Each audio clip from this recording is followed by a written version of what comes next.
밥 한 공기를 준 게 아니라 반 공기를 준 거에 해당한다는 것이죠. 그랬는데도 불구하고 1.0이 나와. 그러면 너가 평소에 많이 먹고 있었구나, 뭔가 조절을 하고 있었구나, 네가 힘을 주고 있었구나 라는 걸 알게 된다는 것이죠. 여러분 안녕하십니까, 아이구루입니다. 안경을 맞춰주고 나면 보면서 이렇게 하시는 분들이 계십니다. 여기는 선명한데 여기는 흐려요. 뭔가 잘못된 것 같아요. 균형을 잡아주셔야 되는 거 아니에요? 이런 식으로 클레임을 제기하시죠. 두 눈의 균형이 잡혀야 된다는 인식을 하시는 것은 좋은데, 균형 검사를 그렇게 하는 게 아닙니다. 프로세스가 있죠. 정확한 검사 명칭은 양안 조절 균형 검사. 조절이 균형이 잘 잡혔는지 검사를 한다는 것이죠. 조절이라는 것은 이 수정체 두꺼워지는 걸 말하는 겁니다. 얇아지는 거는 조절 이완이라고 하죠. 조절과 이완, 이렇게 이해하시면 되는데요. 원거리를 봤을 때는 조절을 안 해야 됩니다. 근거리를 봤을 때 두꺼워져야 됩니다. 비유적으로 말해서 원거리는 남성적인 부분이고 근거리는 여성적인 부분이라고 할 수 있겠죠. 남자들은 돈 이런 거 따지지 않고 사고 싶어 사, 이런 식으로 말을 하죠. 제가 와이프에게 가끔 돈으로 해결해 이런 얘기를 잘 하는데, 막 걱정할 때 그 말을 들으면 실제로 돈으로 해결을 안 하더라도 마음이 풀어진다 하더라고요. 남자는 돈에 막 연연하는 모습을 보여주는 것은 별로 안 좋죠. 여성들은 현실적으로 살림을 책임져야 되기 때문에 지출에 대해서 세세하게 신경을 쓰지 않습니까? 보통 그런 개념이라고 보면 되죠. 근거리는 조절을 한다, 세심하게. 하지만 멀리 볼 때는 조절을 안 해야 된다, 수정체가 힘을 빼고 얇아져야 된다, 이 말입니다. 그런데 원시인 경우는 조절을 해요. 왜냐하면 원시라는 것은 이 뒤에 초점이 맺히는 거지 않습니까? 이게 원뿔 모양이라고 할 수 있겠죠. 여기서부터 여기까지가 원뿔이라고 했을 때 원뿔의 밑면 부분에 원이 상당히 커지겠죠. 이게 커지면 커질수록 원시도가 심한 거고, 이게 작으면 원시도가 약한 거죠. 이게 아예 없으면, 이렇게 초점이 정확하게 맺히면 정시인 겁니다. 이 밑면의 원이 크면 그만큼 흐리다는 것입니다. 흐리면 수정체가 이렇게 두꺼워짐으로써 이 초점 뒤에 맺히는 걸 앞으로 당겨오는 것이죠. 남자여도 돈의 구애를 좀 받는다 그러면 사고 싶으면 사, 이런 식으로 말을 못하겠죠. 세세하게 따지게 되겠죠. 지출 내역이라든지. 원시는 수정체가 정상보다 얇은 것을 말하는 겁니다. 그래서 원거리를 볼 때 원시인 경우는 조절을 한다. 근시는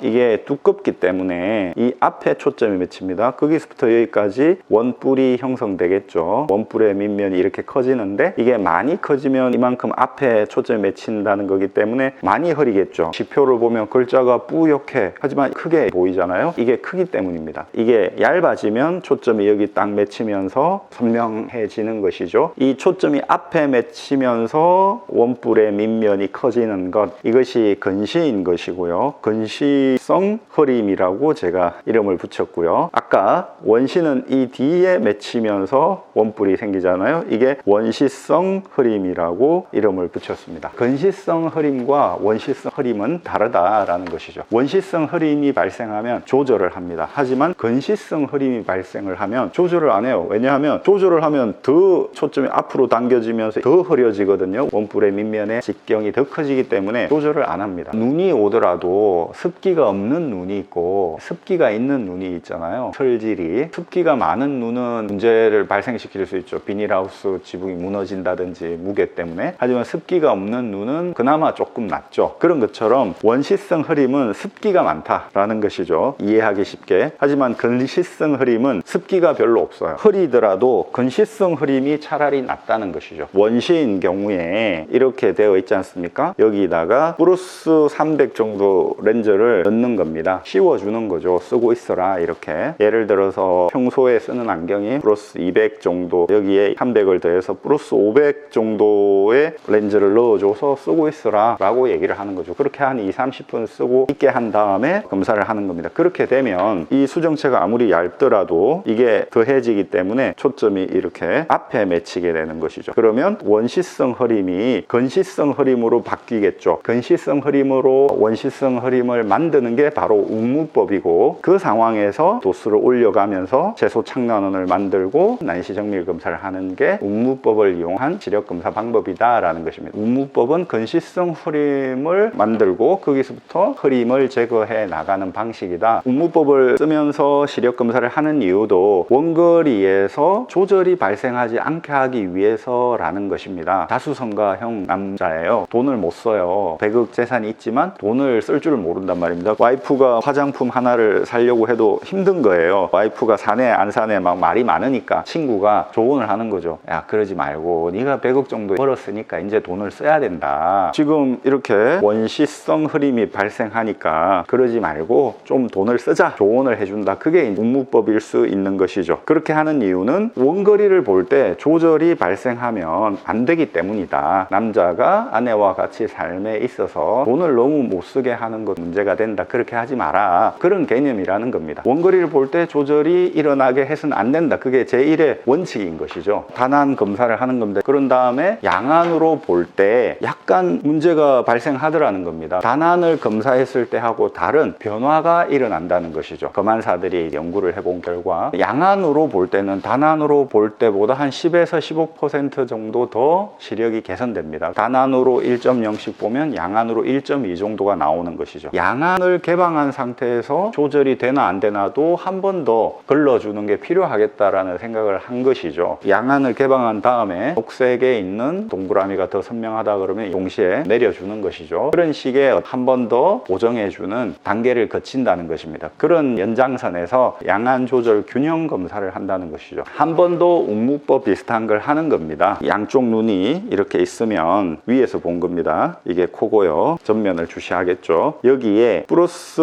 075 정도를 넣는 겁니다. 렌즈를 플러스 075나 플러스 050 정도를 넣는 거죠. 예를 들어서 단안 검사를 했을 때 1.0이 나왔다면 플러스 075 정도를 넣었으니까 0.8 정도가 나와야 정상이죠. 오른쪽 눈은 1.0이 나왔어요. 단안 검사를 했을 때 플러스 075를 넣으니까 여전히 1.0이 나오는 거예요. 시표를 봤는데 여기는 잘 보이고 여기는 덜 보인다 라고 나오는 거죠. 그렇단 말은 지금 양안 동시에 보니까 오른쪽 눈이 조절을 좀 하고 있네 라는 걸 알게 되는 겁니다. 안경을 맞추고 이렇게 보면 플러스 075 렌즈를 가입시키지 않은 상태에서 보는 거죠. 어떤 핸디캡을 줬을 때 그 사람의 진가가 나오는 거잖아요. 역경을 겪을 때 민낯이 나오는 거잖아요. 예를 들어서 이 여자가 나를 정말 좋아하나를 알기 위해서 전화를 날마다 하다가 하루 정도 전화를 안 하는 거예요. 그랬을 때 이 여자가 왜 전화를 안 받냐 애타하는 모습이 보이면 아, 이 여자가 나를 정말 좋아하는구나 라는 걸 알 텐데 하루 연락 안 했는데도 불구하고 그냥 아무렇지도 않게 넘어간다면 아, 이 여자가 나한테 별로 관심이 없나 이런 생각을 할 수 있지 않습니까? 아니면 한 공기 정도를 먹는데 이 한 공기 정도 밥을 먹는 게 지금 이 사람의 운동량이라든지 체력이라든지 여러 가지를 봤을 때 딱 적당한지 아니면 조금씩 탄수화물이 축적된 잉여 지방이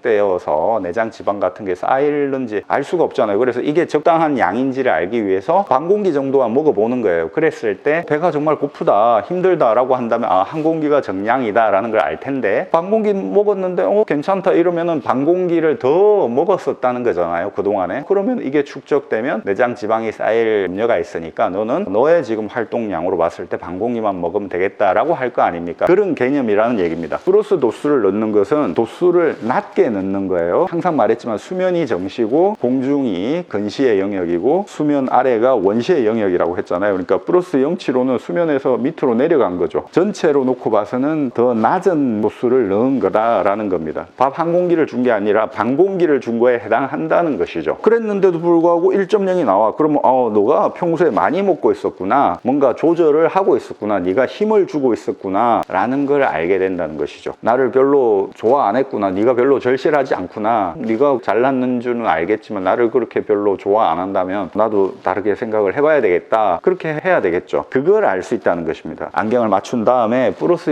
075 렌즈를 넣고 나서 이렇게 해야 되겠죠. 대강 비슷하면은 균형이 잘 잡힌 거다. 조사를 해보면 양안 조절 균형 검사를 하면 한 50% 정도 그 검사를 안 했을 때하고 다르게 변화되는 모습이 나타난다는 것이죠. 그리고 그 중에서 한 23% 정도는 한 도수 정도 차이, 오른쪽 왼쪽 도수 차이가 나는 거예요. 그렇게 되면 여기에 플러스 025 정도를 넣는 거죠. 그런데 어떤 경우는 플러스 050 두 단계를 넣어야 이제 균형이 잡아지는 경우가 있어요. 많이 조절을 하는 거죠. 오른쪽 눈이 한 15% 정도 된다는 것이죠. 세 도수 정도, 그게 한 8%, 네 도수 플러스 1.0을 넣어야 되는 심하게 차이가 나는 눈도 2% 정도. 양안 조절 균형 검사를 반드시 해줘야 된다는 것이죠. 비슷하게 보인다라고 나오게 되면 그때부터 양쪽 눈에서 한 단계씩 빼주는 거죠. 플러스 075를 플러스 050, 플러스 050을 플러스 025 이렇게 빼줘가지고 정록시표를 보여줘서 두 개가 비슷하게 보인다고 할 때 종료를 하게 되는 것입니다. 양안 조절 균형 검사가 중요한 게 원거리를 볼 때 조절을 하지 않을 수 있게 만들어주는 것이죠. 그게 기초가 되어야 근거리를 볼 때 이 사람이 얼마나 조절을 하는가를 알 수 있고, 그렇게 될 때 나중에 누진 다초점 렌즈를 할 때 가입도를 얼마를 넣어줄 것인가 정확하게 도출할 수 있게 된다는 것이죠. 부부가 있을 때 남자가 확고부동하고 믿음이 있고 쓸데없는데 관여 안 하고 돈에 세세하게 연연하지 않고 이런 게 받쳐줘야 여자가 그 위에서 자유롭게 돈도 쓰고 살림살이를 꾸려나갈 거 아닙니까? 근데 남자가 돈 쓰지 마라 너무 그러면 이 가정이 힘들잖아요. 그런 개념으로 이해하시면 되는 것이죠. 이렇게 균형 잡는 것은 하나만 알고 둘은 모르는 거고, 최소한 둘 이상을 알아야 된다. 조절 균형 검사를 하기 위해서는 그런 말씀을 드렸습니다. 아이구루였습니다. 구독해 주신 여러분 대단히 감사합니다. 또 찾아뵙겠습니다.